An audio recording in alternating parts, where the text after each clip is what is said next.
Hello and welcome to another episode of Writing Escapades with me, David Rawding. On this episode, it's going to be another book reviews and writing updates. That's the kind of stuff I like to talk about. I like to keep it mellow, kind of go off script and just kind of talk about what I've been reading, what I've been writing, and just some other general updates. So let's get it going. Let's get us started and let's start the episode.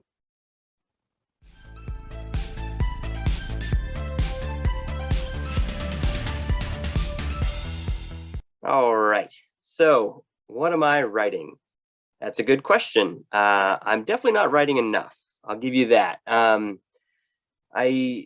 summer it's kind of competitive for me when it comes to where my hobbies are, and they all kind of like winter's a great time for me when it comes to writing, but summer I love fishing, I love kayaking, I love boating, I love being on the water, and that's the kind of stuff I've been doing. Ever since spring came around, I've been trying to go fishing. I've been trying to, get out there, go for walks, hikes, that kind of stuff, kayaking. And writing has unfortunately kind of moved down a little bit on my priority list. But it's not to say that I'm not writing. I actually did some writing today, and I was working on my newest manuscript. This manuscript's probably, I don't know, probably somewhere along the lines of 30% done of a first draft.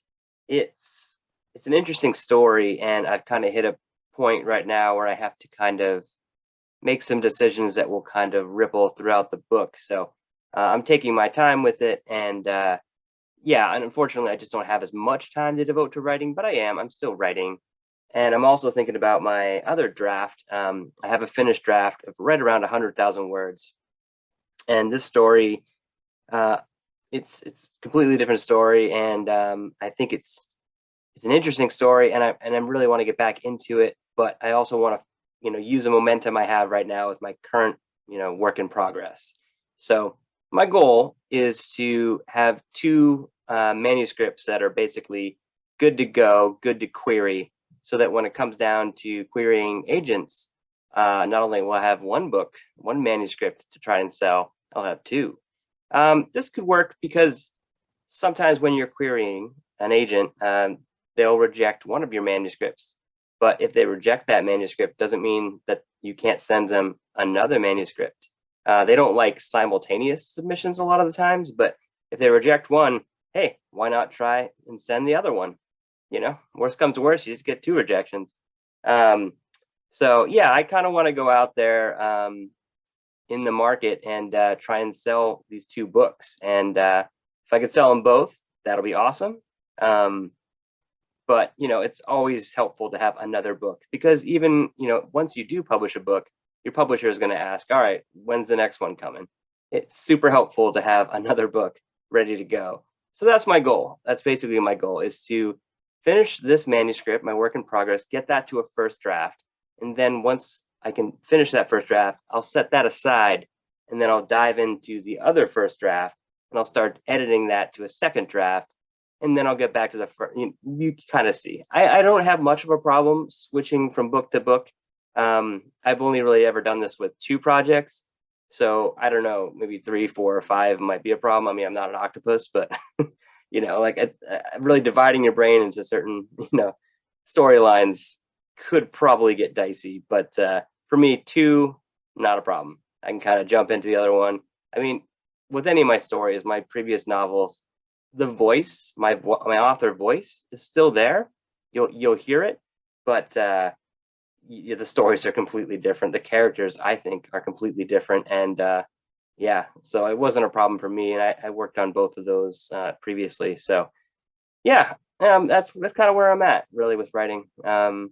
I could be doing better, but like everybody, we've all got stuff going on and things in our lives that distract us and detract us from doing what we want to do. But I mean, that's just how it goes, So we've all had a rough couple of years. So I'm the first person to say, hey, it's all good, man. Like, enjoy it, enjoy life. We can always write. Try to write consistently. That's what I try to tell myself, and I try to do, but it's easier said than done, right? Isn't it? All right, let's talk about what I have been reading. I have been rereading the Wheel of Time series. I read these years ago. I think I was in high school, going on into college, and I love the books. I love Robert Jordan's his fantasy world. It's beautiful and it's vibrant and it's so layered. He is such a master of just creating this smallest details of this world and this history that makes you believe you've just stepped into a completely different world. And yeah, so I'm rereading these, and then I'm hopefully going to get all the way to the end where Brandon Sanderson actually picked up for Robert Jordan to finish the series. So that's kind of my goal, is to get all the way to the end. So right now I am about 70% way through book 5, which is The Fires of Heaven by Robert Jordan. And it's really good. I feel like where the last book centered a lot on Perrin. He's a character, Perrin, who's like formerly a blacksmith, but he goes through some changes and he kind of becomes his own man and his own leader. And he has kind of, a lot of the priority in the last book.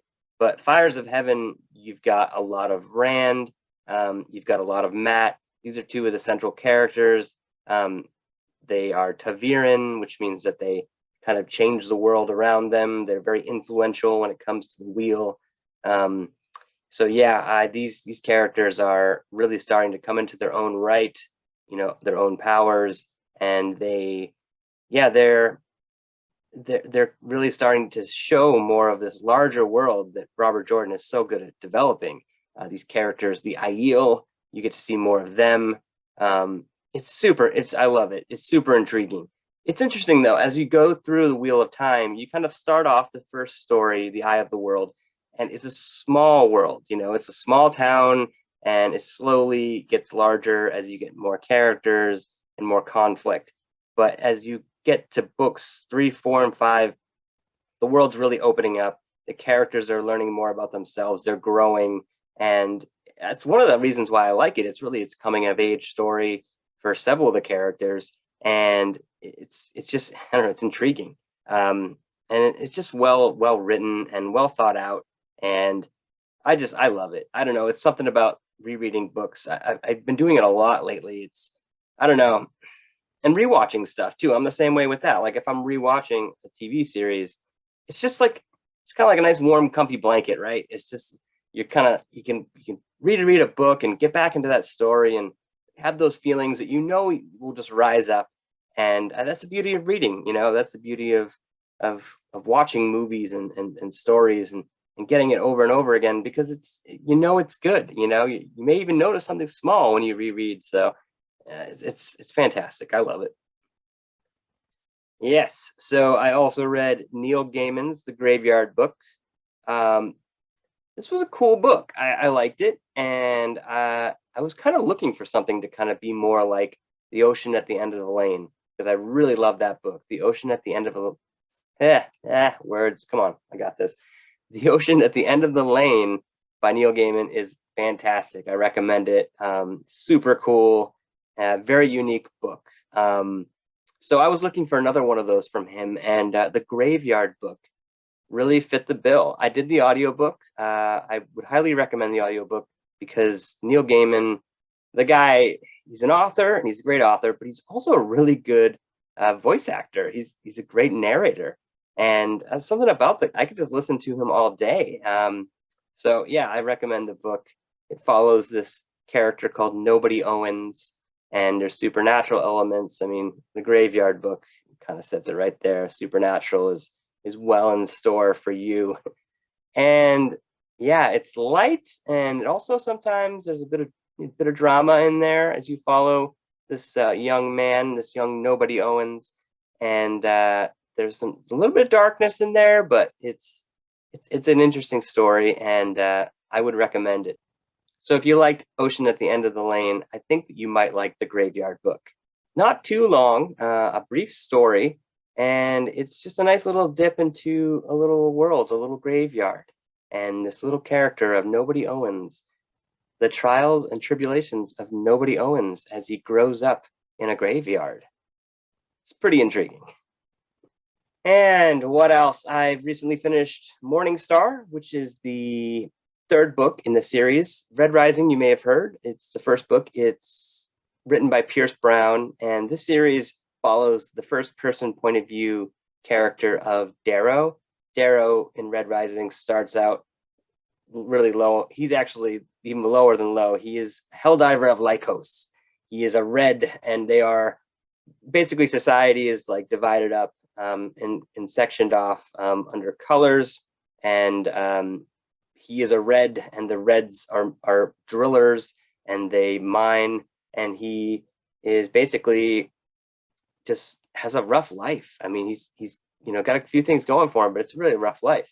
And it follows him, the series, basically up to Morning Star, where things have radically changed for him. I won't give too many spoilers or stuff to give away, but he basically has changed, and he's basically trying to rebel against everything that is this world of his. So he's doing it as good as he can, but there's so many things in his way, and the world is just not fair, and a lot of times that comes to bear. So interesting story, a lot of space fights. I'm not even a huge sci-fi guy, but I really liked it. I really dig it. It's a good series, and there's several more books to go, but the first three are really strong, and I have a lot of compassion for this character of Darrow and the people that he brings into his world. So yeah, certainly recommend. Pierce Brown is a strong writer and does sci-fi really well. And what else? I've also recently finished Stormfront. It's the first book of the Dresden Files. Harry Dresden is a character drawn up by Jim Butcher. For some reason, I'd never come across these books. Jim Butcher is really well known and has done very well for himself as an author. For some reason, I just never read him. But I'm really glad that I guess I saved, all his books till now, because he's got a lot of books to read, and he writes really cool characters. I really like Harry Dresden. He's this wizard who's basically operating as a wizard. I mean, he doesn't even try to hide it. And he's just in kind of a modern world, and it's kind of cool where it just blends fantasy into these modern, worlds. It's urban fantasy at its finest. So yeah, really digging it. I just finished the Stormfront, and I'm going to start reading his second and third, and he's got a million books, so I'm really excited to see where Harry goes from here, and to check out more of Jim Butcher's work. Have you guys read him? I feel like I've just been sitting and walking past this treasure trove my whole life. So really love him. I love Harry Dresden's his signature look.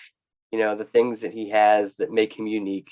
That's the cool stuff. The trench coat and the hat and the wizard staff. Just he could only operate in a big city because it's just people see somebody like that and they're like, yeah, whatever, no big deal, just a wizard. Just kind of keep moving, doing the rest of your day. It's no big deal. So I'm digging it. I'm liking the Dresden Files already. So really glad I got more to read. Oh yes, there's one more. I've been reading for the first time because I'm very, very late to the party. I've been reading the Harry Potter series, and I've just finished The Half-Blood Prince. And obviously, I feel like if I said things right now, I don't even know if they would be spoilers at this point, because I think I am the last person in the world that hasn't read these books. I've watched the movies, and now I'm just kind of rereading through the books, and I'm always amazed with stuff like this because the books really are very close to the movies. Definitely some stuff that's not in the movies, but for the most part, they really stuck true with the source material, which is, I don't know, I feel like they don't do enough nowadays. But this one really, just like the movie, but this has a lot more of little details that fill you in on some of the stuff that was happening in the movie. So really liking Half-Blood Prince. It's, there's some stuff that happens. I won't give away any spoilers if there are people like me out there that for some reason haven't read these books. But But yeah, I'm digging it. So I've been really on a good hot streak lately. I've been reading some good books. Um, haven't been watching much TV, really, for the most part.